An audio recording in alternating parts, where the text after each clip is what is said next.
बिस्मिल्लाहिर्रहमानिर्रहीम। आज फेफड़ों की एक बीमारी है जिसे प्लूरल एफ्यूजन कहते हैं, उसके बारे में बात करूंगा। प्लूरल एफ्यूजन जो हमारे फेफड़ों के इर्द गिर्द एक स्पेस होती है जिसे प्लूरल स्पेस कहते हैं, उसमें आमतौर पे थोड़ा सा फ्लूइड होता है यानी पानी होता है, और ये जो है पानी को लुब्रिकेंट के तौर पे काम करता है। यानी जब हम सांस अंदर लेते हैं तो हमारे फेफड़े एक्सपैंड होते हैं, और जब हम सांस बाहर निकालते हैं तो हमारे ये जो फेफड़े हैं ये कंप्रेस यानी वो सिकुड़ते हैं। तो ये सिकुड़ने और फैलने का जो अमल है वो इसमें ये मदद देता है, ये जो प्लूरल फ्लूइड फेफड़ों के इर्द गिर्द होती है।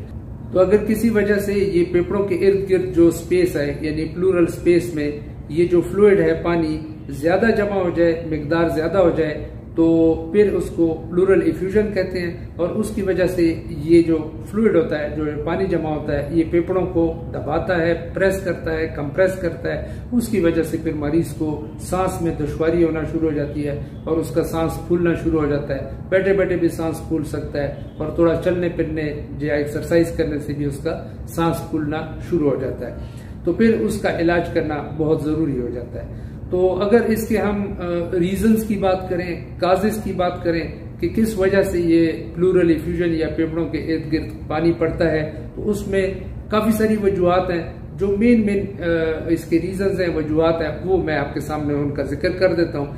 एक है नमोनिया। अगर फेफड़ों में इन्फेक्शन हो जाए, जरासीम का हमला हो जाए, उसे नमोनिया कहते हैं। और फिर उस नमोनिया की वजह से अगर वो जल्दी उसका इलाज न किया जाए तो उसकी वजह से ये प्लूरल एफ्यूजन या फेफड़ों के इर्द गिर्द ये पानी पड़ सकता है या पानी जमा हो सकता है।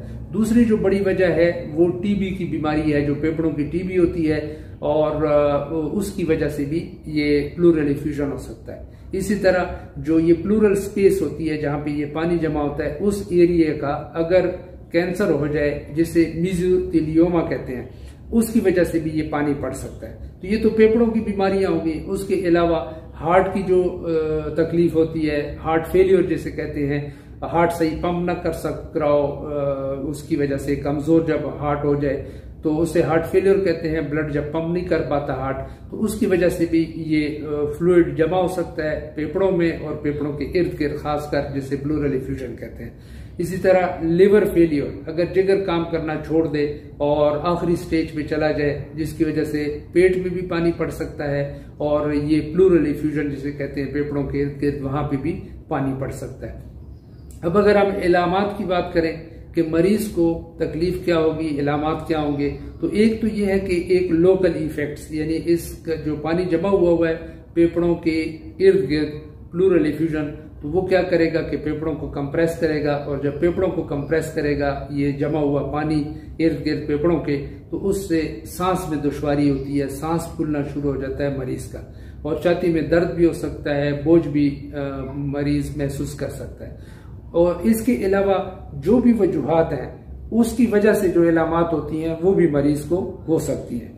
जैसे अगर नमोनिया है तो नमोनिया की वजह से बुखार होता है, खांसी होती है, बलगम आ रहा होता है, छाती में दर्द होता है। ये इसी तरह टीबी है, टीबी में भी बुखार होगा, लेकिन हल्का बुखार होता है, और नाइट स्वेट्स जिसे कहते हैं कि शाम के वक्त इनको पसीने बहुत आते हैं, वजन कम होना शुरू हो जाता है। इसी तरह अगर कैंसर है तो उसके अलामात होंगे, उसमें भी एमेसिएशन हो जाती है, यानी वजन बहुत कम होना शुरू हो जाता है। लो ग्रेड फीवर, हल्का बुखार होता है इन लोगों को, और वो भूख नहीं लगती, और इसी वजह से जो फेफड़ों का अगर उसे कैंसर है तो उसमें खांसी होगी, खांसी के साथ जो है ना जो बलगम है वो आ सकता है, उसमें खून आ सकता है। तो इसी तरीके से अगर हार्ट फेलियर है तो हार्ट फेलियर की अपने इलामात जो होते हैं, सांस चढ़ता है, खासकर जब बंदा लेटता है तो ये सांस ज्यादा फूलना शुरू हो जाता है, और जब बैठ जाता है तो ये सांस बेहतर हो जाता है। टांगे जो है नीचे जो ये एंकल जॉइंट्स हैं, ये इडीमा हो जाता है, यानी ये सूज जाती हैं टांगे, और चलने फिरने से सांस चढ़ता है। तो ये मुख्तलिफ किस्म खांसी भी हो सकती है। लिवर फेलियर होगा तो उसके अपने इलामात हैं, जैसे पेट में पानी पड़ जाना और भूख न लगना, और इसी तरीके से बाकी जाइंडस होना, जो आंखें पीली हो जाती हैं। यानी मतलब ये है कि ये जो प्लूरल इफ्यूजन है, एक इसके अपने लोकल इफेक्ट्स हैं, उसकी वजह से इलामात हो सकती हैं मरीज को, और एक इलामात जो है जिस बीमारी की वजह से, जो उसकी वजह है प्लूरल इफ्यूजन की, उसकी अपने जो इलामात हैं वो हो सकती हैं। जो भी वजह होगी उसके इलामात उस मरीज में जाहिर होंगे।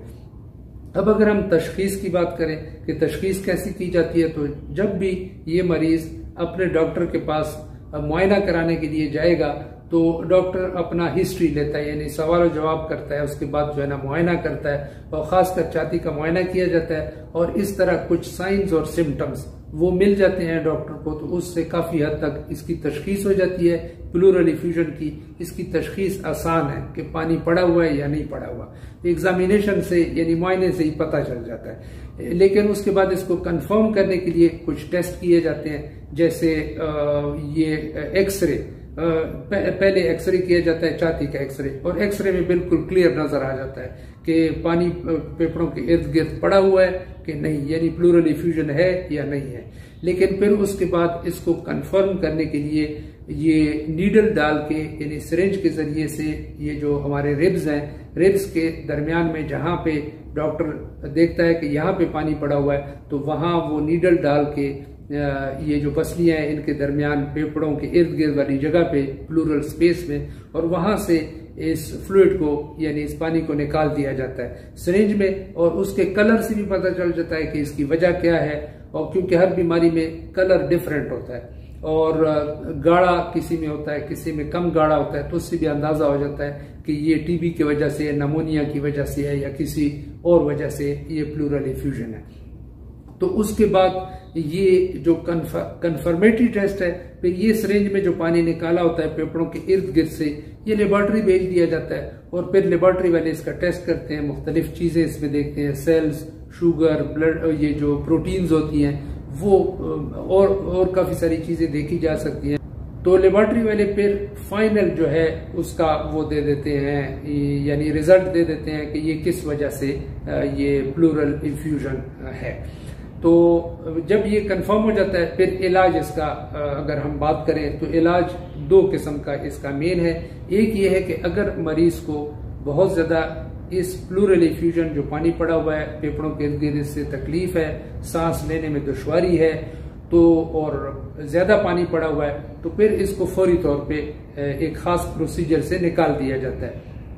यानी ये जो फेफड़ों के इर्द गिर्द ये कैनुला डाल दिया जाता है नीडल के साथ, और फिर उसके साथ बड़ी सिरिंज लगा के 1 लीटर 1.5 लीटर इस तरह काफी मिकदार में इस प्लूरल इफ्यूजन के पानी को, फेफड़ों के इर्द गिर्द जो पानी होता है उसको निकाल दिया जाता है। तो इस तरह फिर ये फेफड़े जो है एक्सपैंड हो जाते हैं दोबारा, यानी अपनी जगह पे आ जाते हैं, और ये सांस की दुश्वारी जो है वो मरीज की फौरी तौर पे दूर हो जाती है। लेकिन इसके अलावा उसका जो दूसरा हिस्सा है इलाज का, वो ये है कि जिस वजह से ये पानी पड़ा हुआ है, उस वजह यानी जो भी वजह होगी, जो भी बीमारी होगी, उसका इलाज करना जरूरी है। जैसे अगर नमोनिया की वजह से है तो नमोनिया का इलाज करना चाहिए, अगर टीबी की वजह से है तो उसका इलाज करना चाहिए। जैसे नमोनिया 7 दिन 10 दिन में एंटीबायोटिक्स दे के, और खास एंटीबायोटिक्स इन जो नमोनिया में इस्तेमाल होती हैं, और कुछ बुखार कम करने वाली दवाइयाँ वो दे के तो नमोनिया का इलाज किया जा सकता है। लेकिन अगर टीबी है तो उसमें 6-6 महीने के लिए 4 किस्म की दवाइयाँ दी जाती हैं, तो उसके बाद ये पूरी यानी टीबी को आप जड़ से फिर उसका खात्मा कर सकते हैं, उसका इलाज कर सकते हैं। तो अगर हार्ट फेलियर की वजह से है, लिवर की वजह से है, फेलियर की वजह से, तो उसका फिर अपना इलाज है। यानी एक इलाज ये हो गया कि लोकल जो पानी पड़ा हुआ है फेफड़ों में उसको निकालना है, ताकि वो जो फेफड़ों पे दबाव है, कंप्रेस हुए हैं फेफड़े, वो एक्सपैंड कर सकें, वो दबाव दूर कर सकें।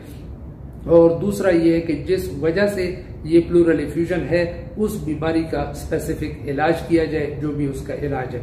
तो इस तरह मरीज की ये तकलीफ दूर हो सकती है। लेकिन एक सूरत मैं आपके सामने और रखता हूँ कि कई दफा ये होता है कि आप बार बार पानी निकालते हैं और वो पानी दोबारा जमा हो जाता है, तो उस सूरत में फिर ये है कि एक खास किस्म की दवाइयां होती हैं, वो फिर ट्यूब के जरिए से ये फेफड़ों के इर्द गिर्द जो स्पेस है प्लूरल स्पेस, उसमें फिर वो दवाई डाल दी जाती है, उससे एक खास इन्फ्लेमेशन क्रिएट की जाती है ताकि ये स्पेस थोड़ी बंद हो जाए।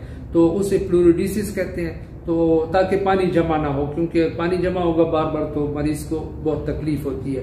यानी अगर बार बार हो रहा ये प्लूरल इफ्यूजन आप निकालें और दोबारा जमा हो जाए, फिर ये अमल किया जाता है प्लूरिडिसिस का, दवाई डाल के उस स्पेस को, प्लूरल स्पेस को बंद कर दिया जाता है। उम्मीद है कि ये जो मालूमात प्लूरल इफ्यूजन के बारे में मैंने आपके सामने रखी हैं आपके लिए फायदेमंद साबित होंगी।